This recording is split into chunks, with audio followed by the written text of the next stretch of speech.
جی welcome, بسم اللہ الرحمن الرحیم، ویلکم بیک اگین۔ ہمارا جو نیکسٹ ٹاپک ہے وہ ہے جی نیشنل ایجوکیشن پالیسی 1972 کی تعلیمی پالیسی۔ یہ ایک بہت ہی اہم ایجوکیشنل پالیسی ہے۔ اس میں سے بہت سے کویسچنز آتے رہتے ہیں اکثر ایگزامز میں، چاہے وہ پی پی ایس سی کا ایگزام ہو یا آپ کا انٹر گریجویشن کے ایگزامز ہوں، اس میں اس پالیسی سے ریلیٹڈ کوئی نہ کوئی سوال آ جاتا ہے۔ تو یہ پہلی ایجوکیشنل پالیسی ہے جس کو ایک ڈیموکریٹک گورنمنٹ نے اسٹیبلش کیا یا ڈیولپ کیا۔ 1971 کے سقوط ڈھاکہ کے بعد یا پاکستان اور بنگلہ دیش کی علیحدگی کے بعد ذوالفقار علی بھٹو کی حکومت پاکستان میں بنی، یعنی کہ ہمارے ہاں جو ہے پیپلز پارٹی کی گورنمنٹ بنی، اور ذوالفقار علی بھٹو جو ہے ان کی پارٹی یا ذوالفقار علی بھٹو برسر اقتدار ہے۔ تو اس وقت جو وزیر تعلیم تھے وہ عبدالحفیظ پیرزادہ تھے، انہوں نے یہ ایجوکیشنل پالیسی اناؤنس کی۔ It was the first education policy that was developed by an elected democratic government۔ اس سے پہلے آپ دیکھ سکتے ہیں 1947 والی ہے، وہ بھی کوئی الیکٹڈ گورنمنٹ کی طرف سے نہیں تھی۔ 1959 والی جو ہے وہ بھی الیکٹڈ گورنمنٹ کی طرف سے نہیں تھی، بلکہ وہ ایوب خان جو تھے وہ ایک فیلڈ مارشل، وہ ایک ڈکٹیٹر تھے جو مارشل لا لگا کر آئے تھے۔ اسی طرح 1969 یا 70 والی ایجوکیشنل پالیسی جو ابھی ہم نے پڑھی ہے نور خان پالیسی، وہ بھی ایک فوجی ڈکٹیٹر کی پیش کی ہوئی ہے۔ تو یہ 1972 والی جو ایجوکیشنل پالیسی ہے یہ ایک پہلی ایجوکیشنل پالیسی ہے جو ایک الیکٹڈ ڈیموکریٹک گورنمنٹ نے پیش کی۔ اس کی بہت سی اہم تجاویز ہیں اور بہت سی اس کی تجاویز پر امپلیمنٹیشن ہوئی، اور آج بھی اس کی امپلیمنٹیشن کی ایگزامپلز میں آپ کو دوں گا کہ یہ اس پالیسی کے نتیجے میں یہ چیز بنی۔ تو سب سے پہلے جو اس کی ریکمنڈیشن ہے وہ ہے جی میس اورینٹڈ ایجوکیشن، یعنی کہ یہ ایک ایسی ایجوکیشنل پالیسی تھی جو عوامی جو مقاصد عوامی انٹرسٹ کو مد نظر رکھ کر دی گئی تھی، اور اس کو عوام میں بہت مقبولیت ملی تھی۔ The various classes of the society were given importance in this national education policy. It was emphasized in the policy that equal opportunity of education would be provided to all children. This was a mass policy which advocated equal opportunity of education to all the people of Pakistan. یعنی کہ پاکستان کے تمام جو طبقات ہیں ان تمام کے لیے ایک جیسی تعلیم فراہم کرنے کی بات اس ایجوکیشنل پالیسی میں کی گئی۔ اس کے بعد ہے جی فری آف چارج ایجوکیشن، یعنی کہ مفت تعلیم۔ It was described in the policy that education would be free from elementary class to class 10th۔ پہلی سے لے کر 10ویں جماعت تک تعلیم کو مفت کرنے کی بات کی گئی، فری آف کاسٹ کرنے کی بات کی گئی اس ایجوکیشنل پالیسی میں۔ اور یہ کام مختلف جو آپ کہہ سکتے ہیں کہ مرحلہ وار کرنے کی بات کی گئی، کیونکہ بجٹ کی کمی کی وجہ سے، وسائل کی کمی کی وجہ سے ایک دم ہی 10ویں جماعت تک تعلیم کو فری آف کاسٹ کرنے کی بات نہیں کی گئی، بلکہ اس کو فیزڈ مینر میں بات کرنے کی کوشش کی گئی، ڈیفرنٹ فیزز میں۔ تو پہلا کیا تھا، ان دی فرسٹ فیز جو کہ اکتوبر 1972 سے شروع ہوتا تھا، تو پہلے مرحلے کے طور پر 1972 سے it would be free till 8 class, یعنی کہ پہلے مرحلے میں 1972 سے 8ویں جماعت تک کی جو تعلیم ہے وہ فری آف کاسٹ ہوگی، اور پھر 1974 سے آن ورلڈ جو ہے وہ 10ویں جماعت تک کی تعلیم جو ہے وہ مفت کر دی جائے گی۔ The state will manage of free and compulsory education for all boys till 1979، یعنی کہ 1979 تک تمام لڑکوں کے لیے ریاست جو ہے تعلیم کو مفت کرنے کا بندوبست کرے گی، اور 1984 تک جو ہے تمام لڑکیوں کے لیے، گرلز کے لیے۔ اسی طرح دیکھتے ہیں جی اسٹوڈنٹس ویلفیئر، اس ایجوکیشنل پالیسی میں طلبہ کی فلاح و بہبود کے لیے بہت سے اقدامات اٹھائے گئے، جن میں چند ایک اقدامات ہم دیکھتے ہیں۔ Various steps were taken for the students' welfare in the policy. It was recommended in the policy that the students should be given concession in fares۔ یعنی کہ ایک بہت بڑا سٹیپ جو اسٹوڈنٹس ویلفیئر کے لیے لیا گیا وہ یہ کہ جو طلبہ و طالبات ہیں ان کے لیے ٹرانسپورٹیشن جو تھی وہ فری آف کاسٹ کر دی گئی تھی، یعنی کہ ذوالفقار علی بھٹو نے اسٹوڈنٹس کے لیے بسوں میں یا ٹرانسپورٹیشن کا جو اخراجات تھے یا جو کرایہ تھا وہ ختم کر دیا تھا. It was also proposed that the amount of the scholarship of the students would be adequately increased. اس پالیسی میں یہ بھی ڈیسائیڈ کیا گیا, سجیسٹ کیا گیا کہ جو طلبہ کا اسکالرشپ ہے اس کو بھی کافی حد تک انکریز کیا جائے گا. It was further recommended that the students would be sanctioned educational loan. طلبہ کے لیے جو فری آف جو انٹرسٹ ہے, بلا سود قرض ہے, وہ فراہم کیا جائے گا. اب book bank was recommended. Book bank, اگر کوشچن آ جاتا تو بک بینک کس پالیسی میں ریکمینڈ کیا گیا تھا, تو یہ بھی اسی پالیسی میں ریکمینڈ کیا گیا تھا. A book bank was recommended in the policy to be established in each educational institution to provide books to the students, needy students, deserving students. اس کے بعد ہے جی establishment of new educational institution. اس educational policy میں تعلیم کے فروغ کے لیے نئے ایجوکیشنل انسٹیٹیوشنز بنانے کی سفارش کی گئی. مثلا اس میں یہ کہا گیا کہ 6 نئی یونیورسٹیاں بنائی جائیں گی, جبکہ بہاولپور کی جو یونیورسٹی ہے اس کو فل فلیج یونیورسٹی کا درجہ دیا جائے گا. مطلب یہ کہ بہاولپور یونیورسٹی, جس کو اسلامیہ یونیورسٹی بہاولپور ہم آج کل کہتے ہیں, اس وقت یہ کوئی فل فلیج یونیورسٹی نہیں تھی. اس کو ایک فل فلیج یونیورسٹی کا درجہ دیے جانے کی سفارش کی گئی. اسی طرح اس میں یہ بھی سفارش کی گئی کہ separate science college would be established for the rise in the standard of science education. Science education کو فروغ دینے کے لیے سائنس کالجز قائم کیے جائیں گے, میڈیکل کالجز قائم کیے جائیں گے طب کی تعلیم کو فروغ دینے کے لیے. کریکولر ریفارمز, نصابی اصلاحات.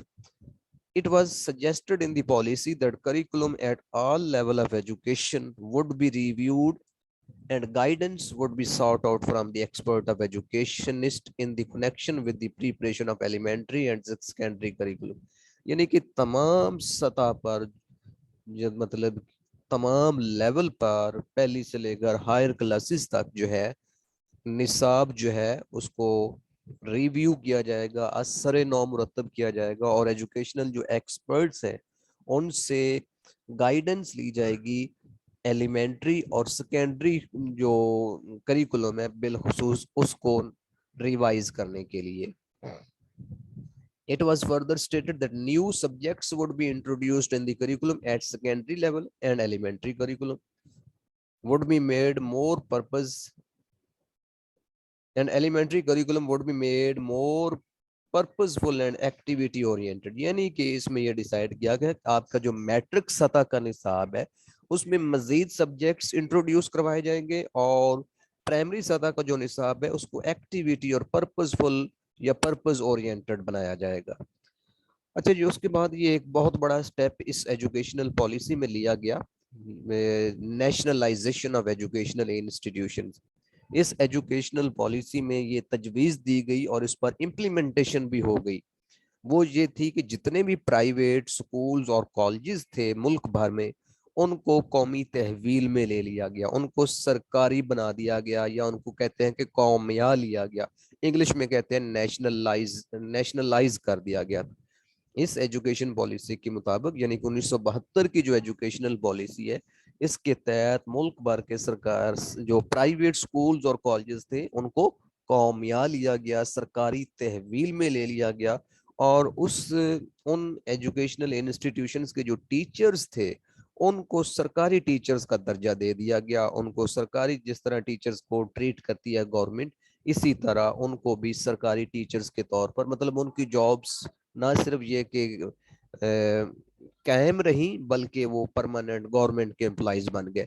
اور ان تعلیمی اداروں کے پرائیویٹ, ان تعلیمی اداروں کو کہ جن کے ان پرائیویٹ تعلیمی اداروں کے مالکان, ان کو کچھ بھی نہیں دیا گیا تھا, ان کو ان کی کوئی کمپنسیٹ نہیں کیا گیا تھا. اچھا جی, اور یہ جو نیشنلائزیشن والا سٹیپ ہے یہ ایک بہت بڑا سٹیپ تھا. اگرچہ ہمارا جو کنسرن چونکہ ایجوکیشن سے ریلیٹڈ ہے اس لیے ہم سکولز اور کالجز کی بات کر رہے ہیں, لیکن ذوالفقار علی بھٹو کے دور میں اور بھی بہت سے جو کارخانے, فیکٹریاں, ملیں تھیں ان کو بھی قومیہ لیا گیا تھا.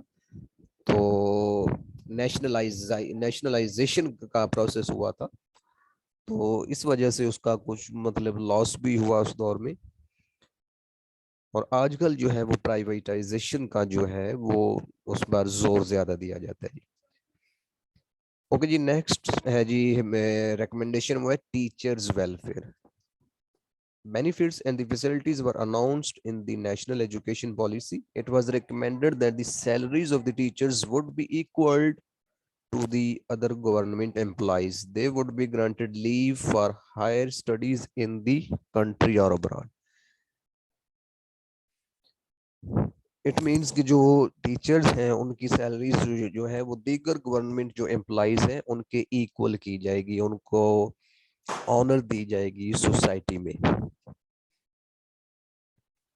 نیکسٹ ہے جی ایکسٹینشن ان ایجوکیشن.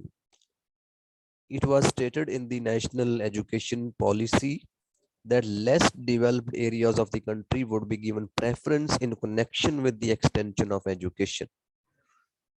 یعنی کہ جو ریموٹ ایریاز ہیں، جو کم ترقی یافتہ ایریاز ہیں ملک کے، ان میں ایجوکیشن کو پروموٹ کرنے کے لیے زیادہ پریفرنس دی جائے گی۔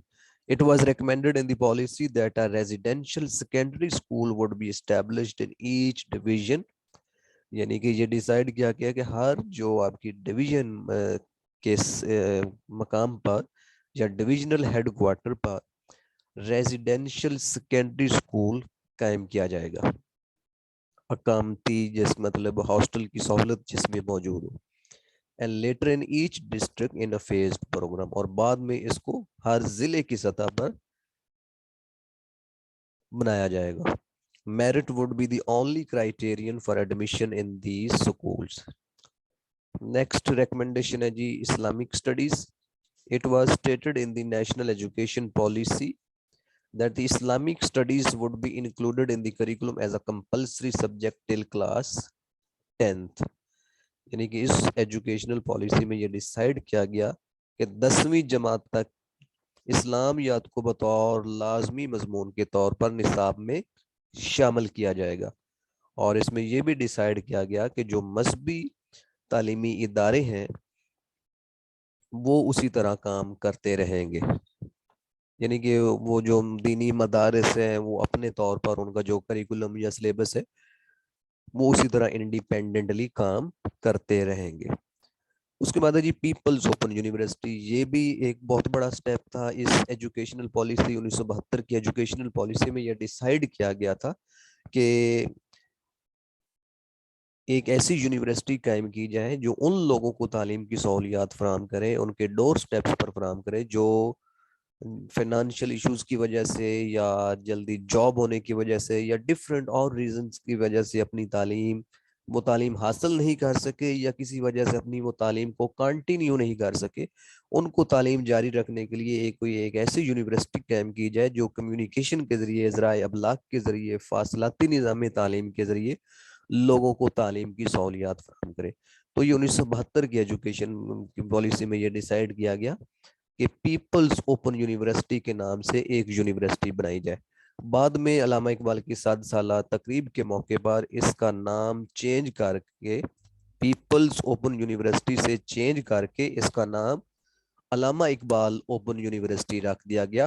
اور علامہ اقبال یونیورسٹی جو ہے وہ آج بھی تعلیم کے فروغ میں ایک بہت بڑا کردار ادا کر رہی ہے، اور آپ میں سے بہت سے لوگ ایسے ہوں گے جنہوں نے بی ایڈ، ایم ایڈ یا کسی اور کوئی ڈگری ہے وہ اس میں سے لی ہوئی ہوگی. اس کے بعد ہے جی نیشنل بک فاؤنڈیشن NBF. تو یہ بھی آج بھی موجود ہے، یہ بھی موجود ہے. علامہ اقبال اوپن یونیورسٹی بھی موجود ہے، نیشنل بک فاؤنڈیشن. آپ ویب گوگل کریں NBF لکھیں تو وہاں پر آپ کو یہ ویب سائٹ مل جائے گی اس ادارے کی. تو یہ بھی 1972 کی ایجوکیشنل پالیسی کے تحت قائم ہوئی تھی. یعنی کہ اس ایجوکیشنل پالیسی میں یہ ڈیسائیڈ کیا گیا کہ نیشنل بک فاؤنڈیشن کے نام سے ایک ادارہ بنایا جائے جو کہ ایک فیڈرلی ایڈمنسٹرڈ باڈی ہوگا، یعنی کہ یہ مرکز کے تحت یا مرکز کی وفاق کی سپرویژن میں چلنے والا ایک ادارہ ہوگا. اور یہ ادارہ ذمہ دار ہوگا جی طلبہ کو